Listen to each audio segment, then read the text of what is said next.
How many of you had a kid out here? Let me see your hand. Okay. Awesome. Hey, we just started a series that we are in called What I Love About Jesus, study through Mark. So we're going to be there in a second today. And as you've heard, today is Palm Sunday. We don't always have kids waving palm branches in our services, but we do on Palm Sunday. Palm Sunday is the Sunday before Easter. And it's when we read about Jesus arriving, and so people are pretty excited, hence the branches. Look up at the screen with me here. We read about it in Mark 11, 1 and 2. As they approached Jerusalem and they came to Bethphage and Bethany at the Mount of Olives, Jesus sent two of his disciples, saying to them, hey, go into the village ahead of you. Just as you enter it, you will find a colt tied there, which no one's ever ridden. Untie it, bring it here. We jump down to verse 7.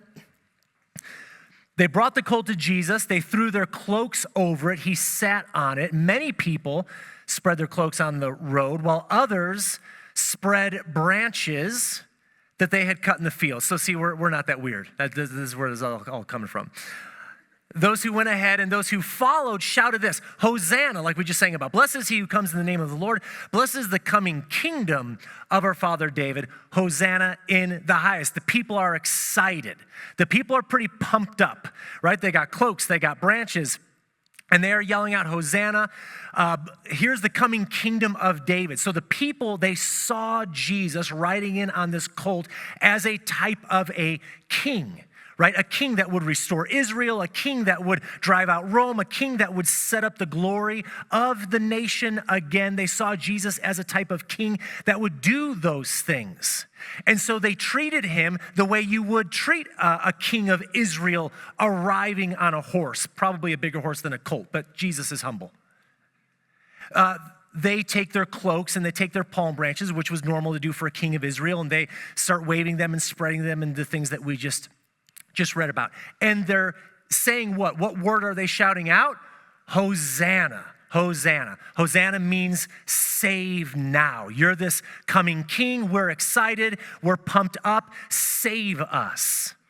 Right? And in less than a week, as we heard about in that poem that Zion read a minute ago, in under a week, they changed their words, their cry from save now to crucify him. Many of them change what they say from save now to crucify him. Why?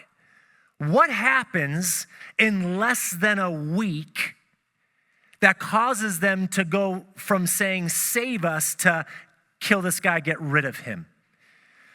Right? What happened were they had a lot of expectations, right? We all know expectations. They had a lot of hopes and dreams.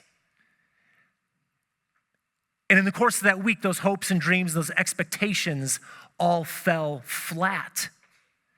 See, what I think was happening is that for most of those people, at least for many of them, they were really more of fans of Jesus rather than followers of Jesus. And this is what I want to talk about today.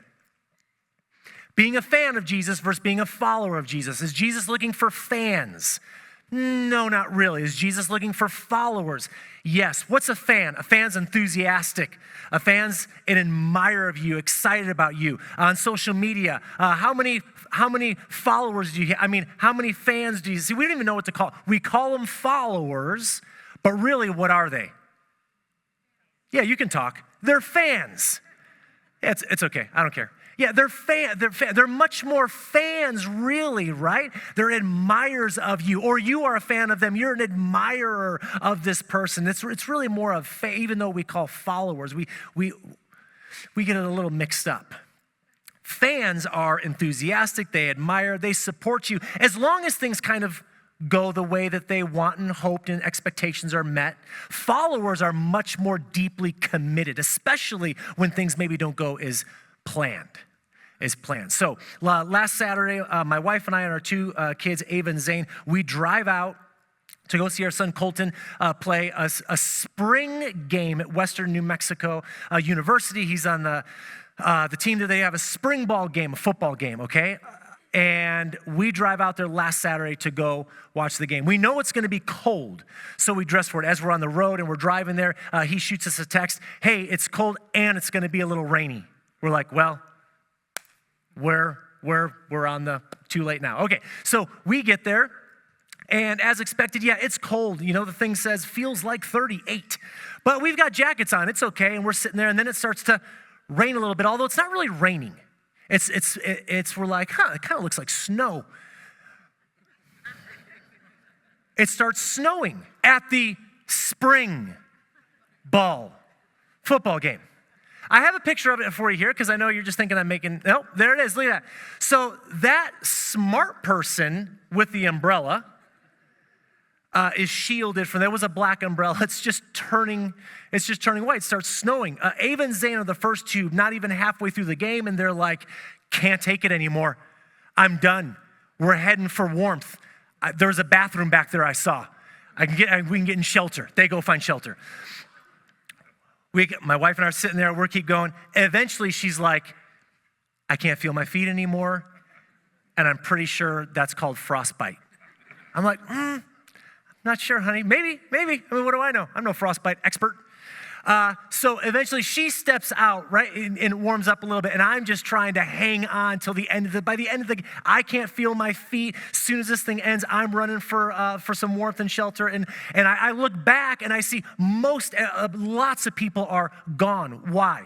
Fans. Fans are enthusiastic. Fans admire you. Fans are on your side until things maybe don't go the way that they kind of want, till it starts getting too cold and starts snowing.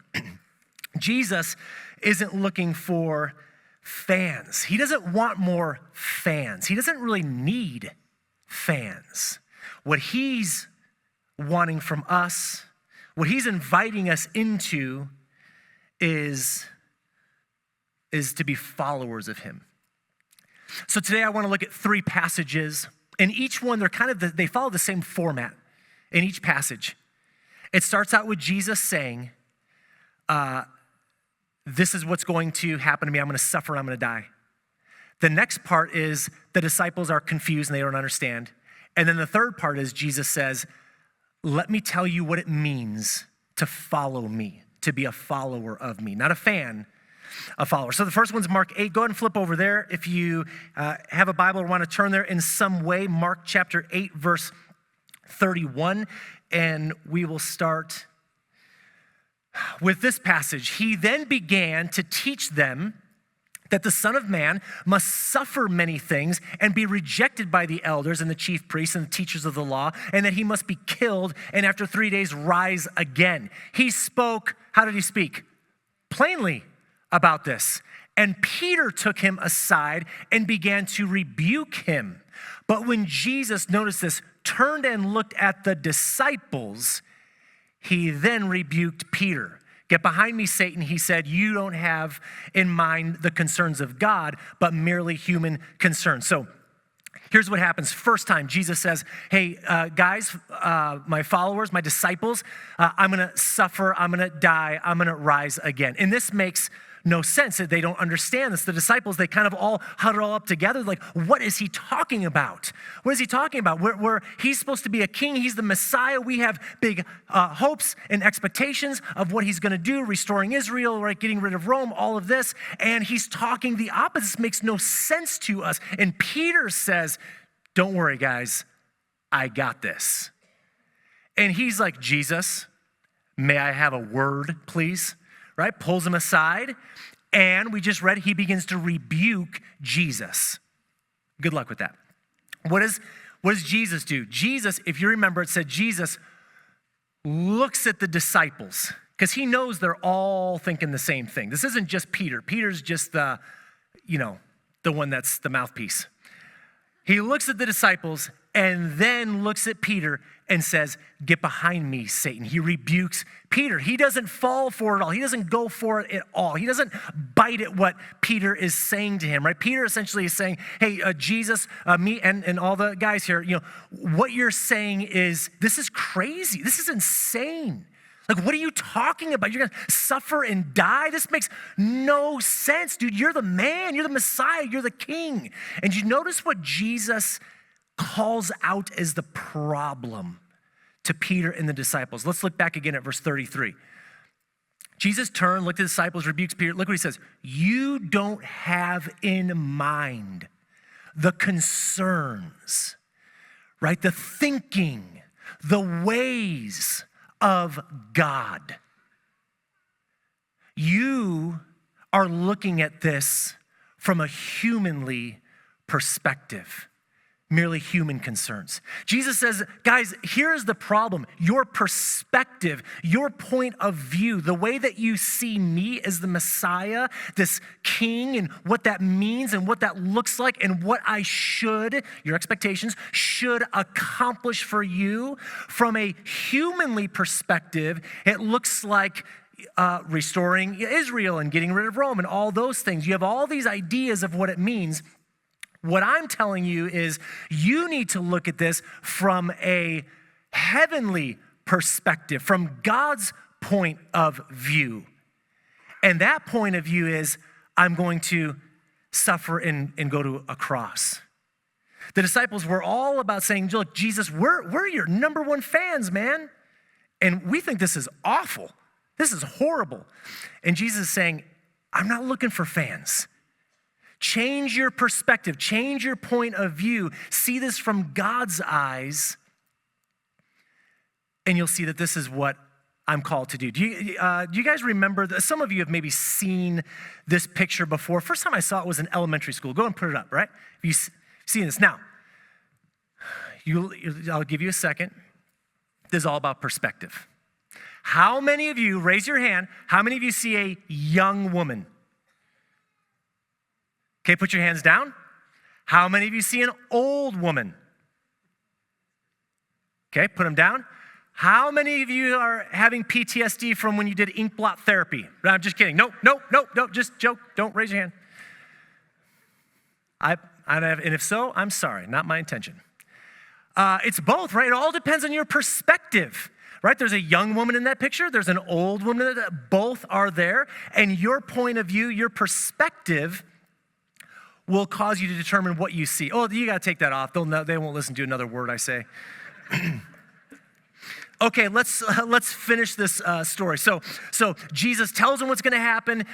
They don't understand. Jesus says, guys, you've got to change your perspective. And then he pulls them all together and he tells them, this is what it means to be a follower of me, verse 34. Verse 34. He called the crowd to him along with his disciples, and he said, whoever wants to be my disciple must deny themselves and take up their cross and follow me. Whoever wants to save their life will lose it. Whoever loses their life for me in the gospel will save it. What good is it for someone if they gain the whole world but forfeit their soul? What can anyone give in exchange for their soul? Jesus is saying, look, followers of me change their perspective. They reorientate their lives towards me, towards Jesus. I think we have, just go ahead and put that main point up. Followers of me, they reorient their lives towards Jesus. They no longer have a humanly perspective, they have a heavenly perspective. They're orientated on Jesus. They're seeing things the way Jesus sees them. They're thinking about things the way Jesus thinks about them. I put together a chart for you here of what it means, what it looks like if we reorientate our lives, if we change our perspective about and towards Jesus. And one, as Jesus says, the first thing is you deny yourself. You're no longer self-centered. Anybody here, don't raise your hand, ever have a problem being self-centered? See, this is the one I found a long time ago. This is the one Trinity that everybody believes in, right? Me, myself, and I.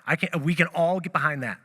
And Jesus is like, no. But if you want to be my follower, if you want to follow me, you need to shift. You need to change your orientation, your life focus, so that you deny yourself and you are no longer the center of your life, but instead Jesus is the center of your life. If someone's the center of something, what does that mean? It means everything else revolves around that, right?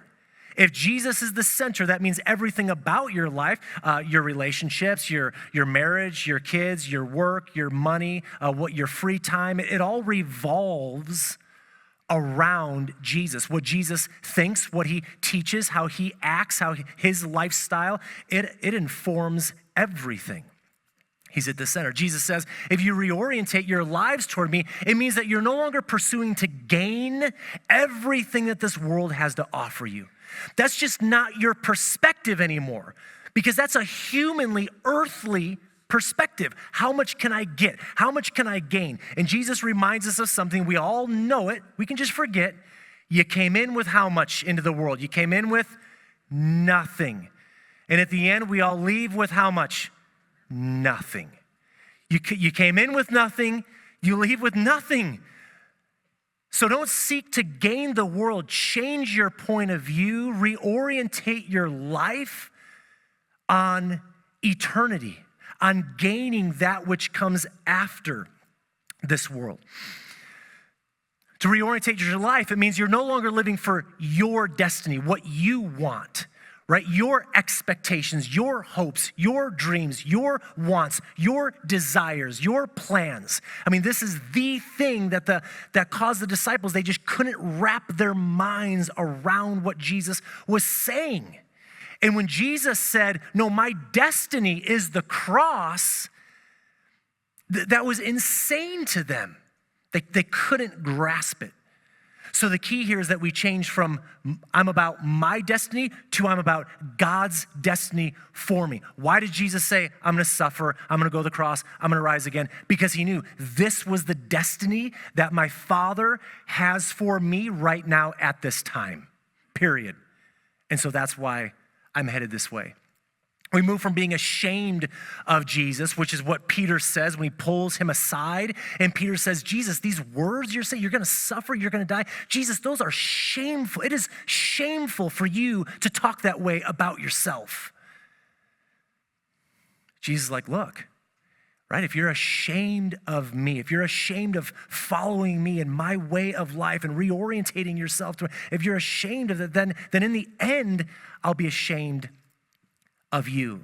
And it all comes down to, like, Jesus reminds us of, look, how many chances do we all have at this thing called life? How many goes do we get at it? One, right? One. Whether you're young in this room right now or old or in between, doesn't matter. We all know we all get one shot. Jesus says, don't waste it. Don't waste your life. Because if you keep pursuing after all of that stuff, in the end, you'll lose it. If you reorientate, make me the center of your life, you will save it. Don't be a fan. I don't need fans. I'm not interested in fans. I'll be just fine without any more fans. Follow me. I love how Jim Elliot was a missionary in Ecuador. He said it this way: he is no fool who gives up what he cannot keep to gain what he cannot lose.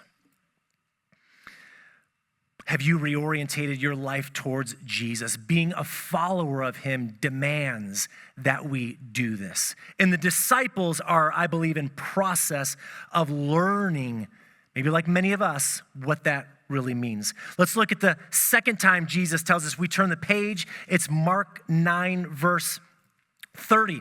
Second time, same formula. Jesus tells them what's going to happen to them. They don't get it, and he gives them a little life lesson. They left the place. They passed through Galilee. Jesus did not want anyone to know where they were because he was teaching his disciples. He said to them, here it is, Son of Man's going to be delivered in the hands of men. They'll kill him. 3 days later, he'll rise again.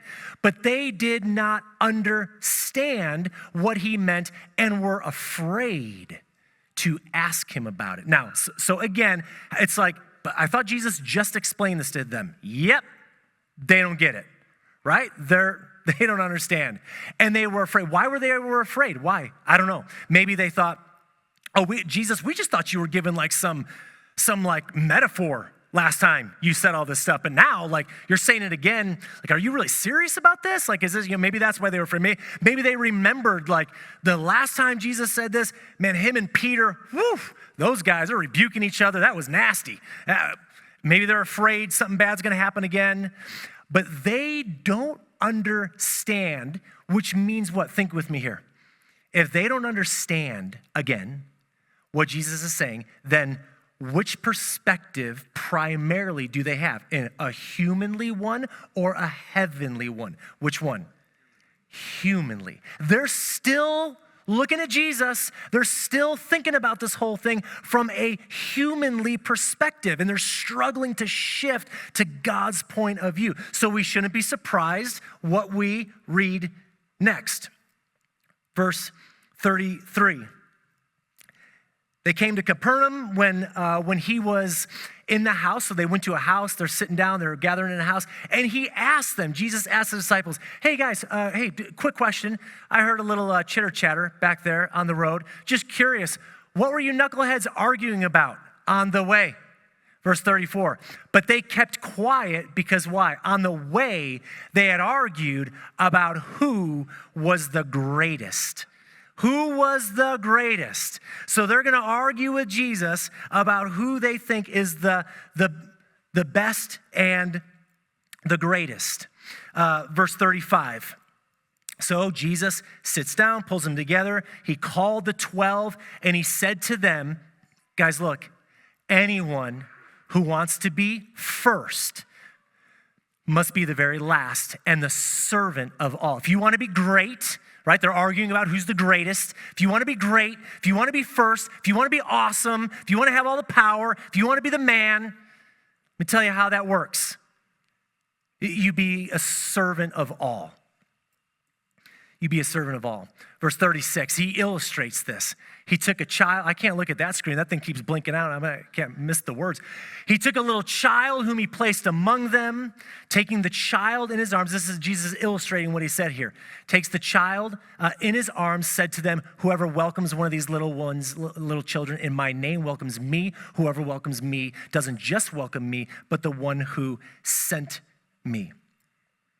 So what is Jesus saying? Followers of Jesus. If you're a follower of me, what that means, what that looks like is that you serve. You want to be the greatest, you serve the weakest. Followers of me are about a life of service. The disciples were arguing about, because they had the wrong perspective, so they're arguing about which one of them is going to be the greatest, the best, the most awesomeness-ist. That's what they're arguing about, right? And Jesus is like, oh, look, I'm not going to talk to you guys about what greatness means from a humanly perspective because it's just dumb, okay? Yeah, you guys are kind of dumb. So, but if you want to talk about greatness, if you want to talk about being fine, we'll do that, but let's talk about it from God's point of view. What does it mean? What does it look like to be great in God's eyes? Let's talk about that for a minute. And then Jesus does, I love this. Picture the scene. They're all arguing amongst themselves who's the greatest, right? And Jesus is like, okay, guys, you're all arguing about who's the greatest, okay? Let me tell you. Let me tell you who's the greatest. You. And for sure, Peter's like, he's pointing to me. I think he's pointing to me. This is me. And they're like, nope. The 7-year-old, the kid amongst you, that's sitting amongst you, the kid, 7, come here. You're the, I'm going to call you out. It's the greatest. I love it.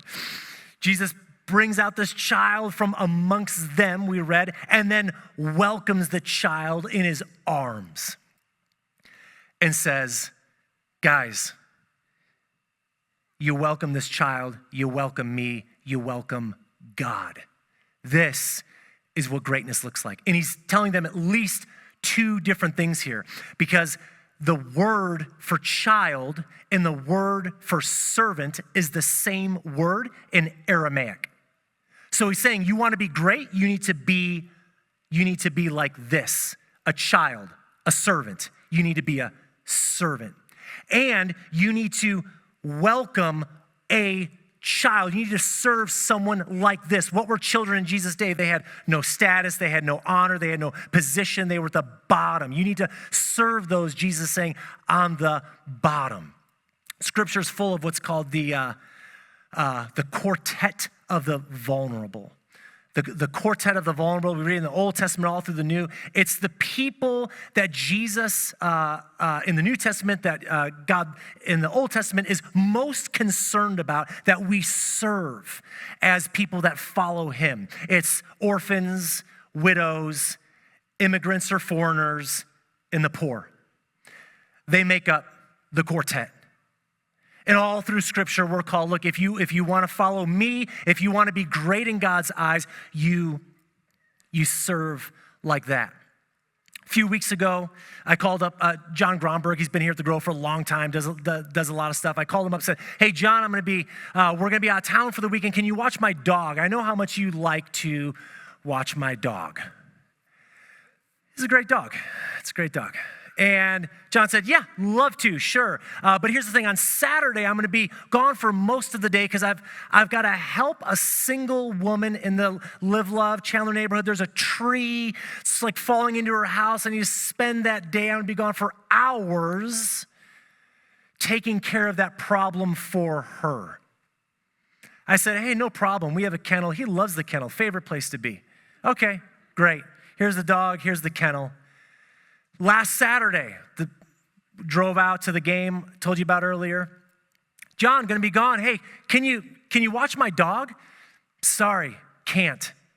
Like, John, I know you love my dog. I'm not gonna be here because if you were here a couple weeks ago, we recognized Jim Hack, who was an elder, and his wife Karen.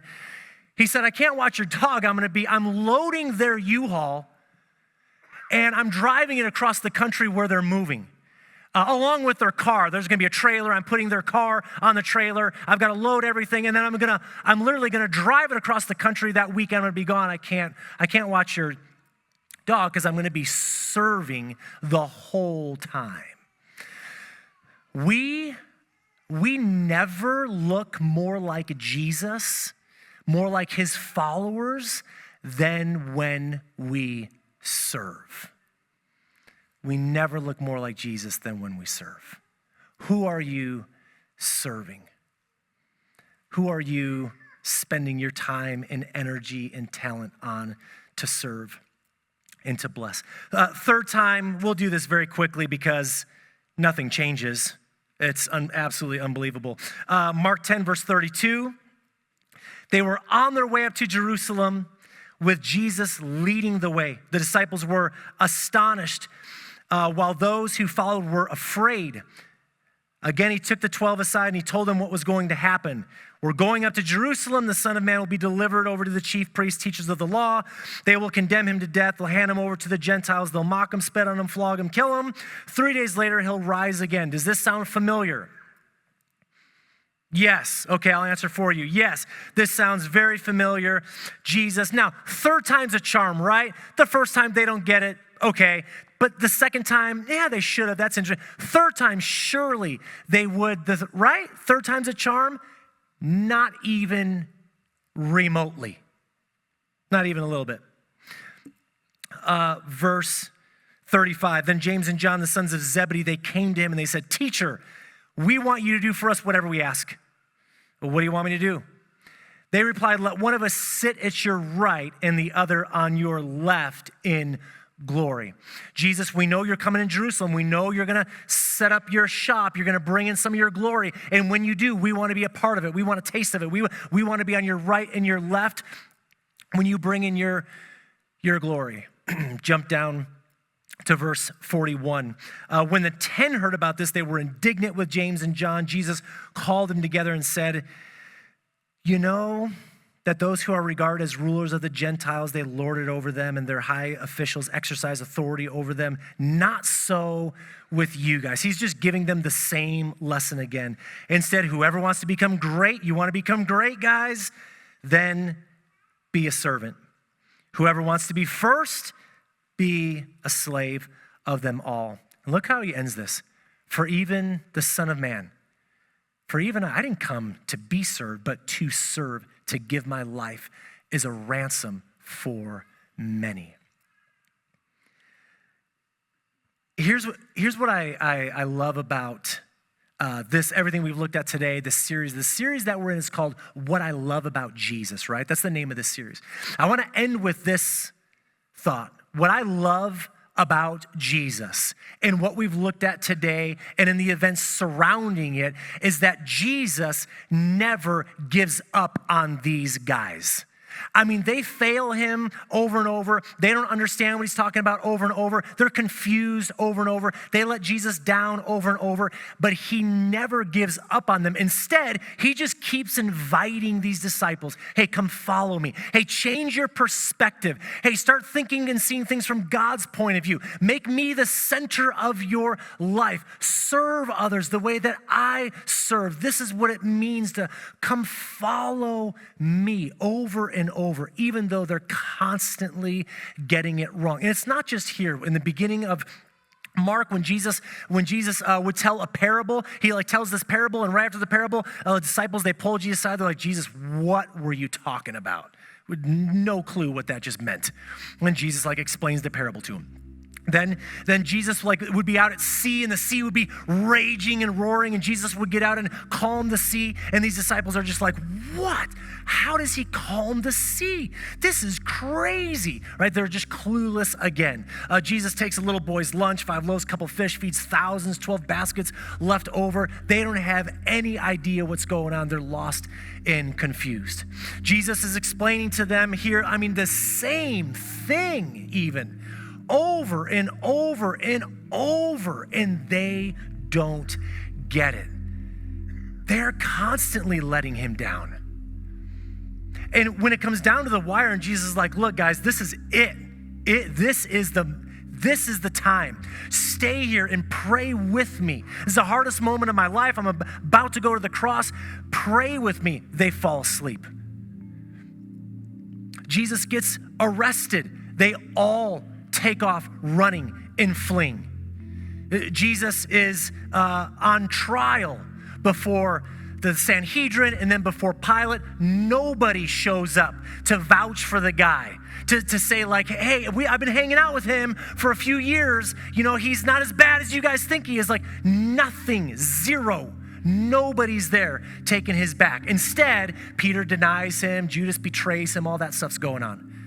Jesus goes to the cross, he dies. Even when he rises again, okay, all the bad stuff's over, right? It's hey, it's resurrected, it's Easter. Jesus, he rolls the stone away. That would be the time, right, where the disciples should be there, outside the tomb. Maybe a little welcome party. Maybe that wouldn't be so bad. Some balloons, some cake. He did come back from the dead, kind of a big deal. It's worthy of a little welcome. Nothing. No, rolls the stone away, steps out, nobody there. They just fail him. They let him down over and over and over, and Jesus just keeps inviting and inviting and inviting. Come, follow me. Let me ask you a question.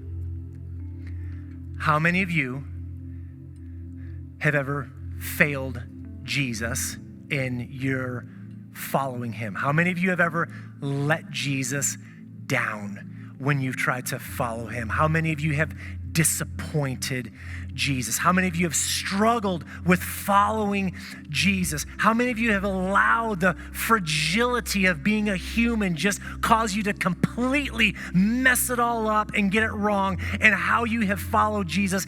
Every single one of us has, starting with me.